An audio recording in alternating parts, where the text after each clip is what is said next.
This will be the last video lecture of the semester. I can't believe we've already made it to the end.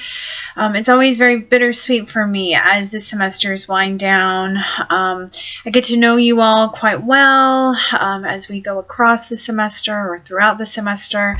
And then all of a sudden our time together is kind of over very abruptly. But there is a sweet note to it in that we all, I'm sure, can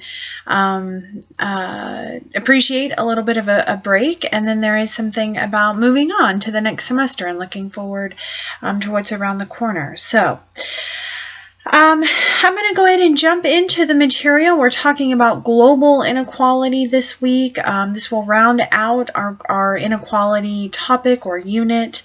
It's widely known, I think it comes as no surprise to you all, that there are vast differences between nations in terms of wealth and income, in terms of living conditions for the people that live in those countries. And sociologists look to a variety of different theories to kind of explain what those inequalities are about. So I'm going to divide the video lecture into kind of two camps: theories that are more conflict-oriented, more Marxist in nature, and those that are centered a little bit more on a functionalist perspective or Durkheimian perspective, if you want to think way back to, I think, probably week 1 or 2 or 3 of the semester. And the Schaefer reading that you all have this week does a really good job, I think, at explaining what these theories are about and how they go about theorizing about global inequality. So the video lecture is going to be a little bit brief. So I want to start off with the perspectives that are more conflict in orientation.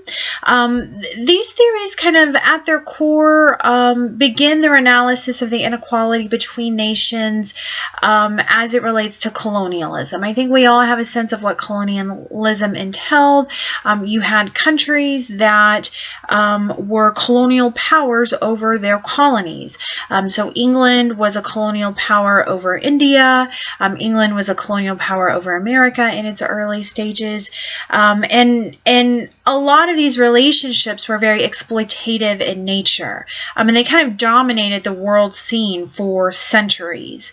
And what we saw develop as a result of colonialism is that certain countries, England, Portugal, Spain, Germany, for example, they were able to amass great wealth while their colonial or their colonies were more impoverished. So we see this relationship starting to form to where the colonial powers extracted the labor, the resources, the value inherent to the colonies that they essentially owned.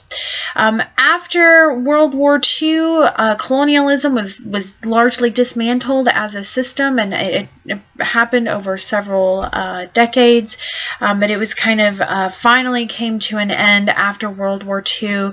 But what the readings suggest and what contemporary theories of global inequality emphasize is that what's taken its place is this era of neo-colonialism, to where even though we don't see these formal colonial relationships like we once did, we still see a transfer of wealth and extraction of surplus value from countries that were formerly colonies to those colonial powers. A lot of that inequality has persisted since the end of colonialism.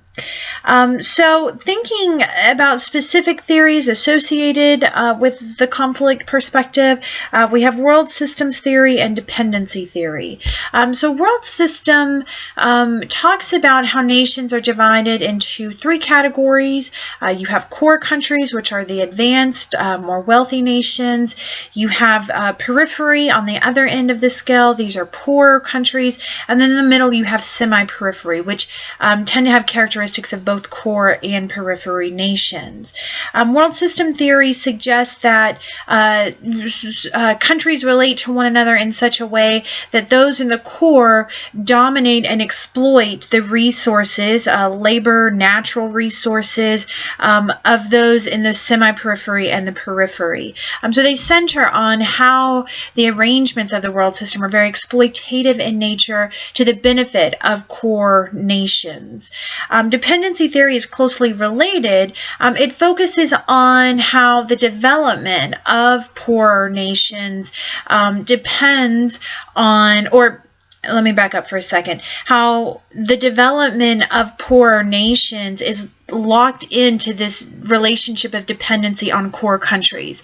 So poorer nations depend on core nations, those that are richer, for foreign direct investment, for capital inflows, for trade and bartering.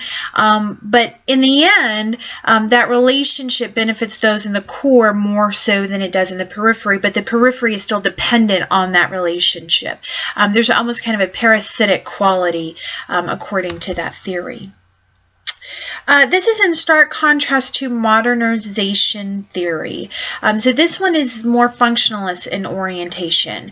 It basically suggests that the reason why poor countries are poor is because they don't have the same types of values as do richer countries.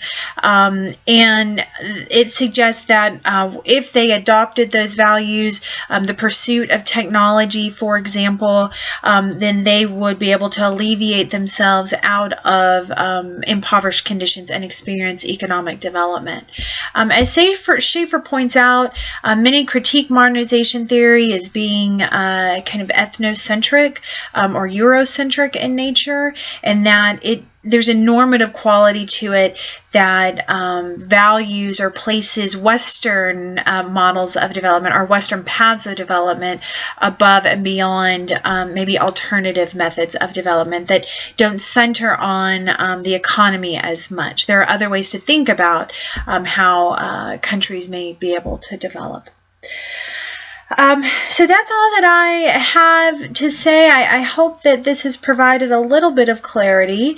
Make sure as you're doing the reading that you keep the differences between these theories in the forefront of your mind, as well as maybe some of the ways that there are some of the things that they have in common as well. They're a lot more dissimilar than they are similar, but it can be a really good exercise in mental dexterity to push yourself in thinking about how they relate to one another in similar ways. Okay, so that's it. I'm going to sign off for the last time. As always, if you have any questions, concerns, or general musings, please don't hesitate to be in touch. Bye.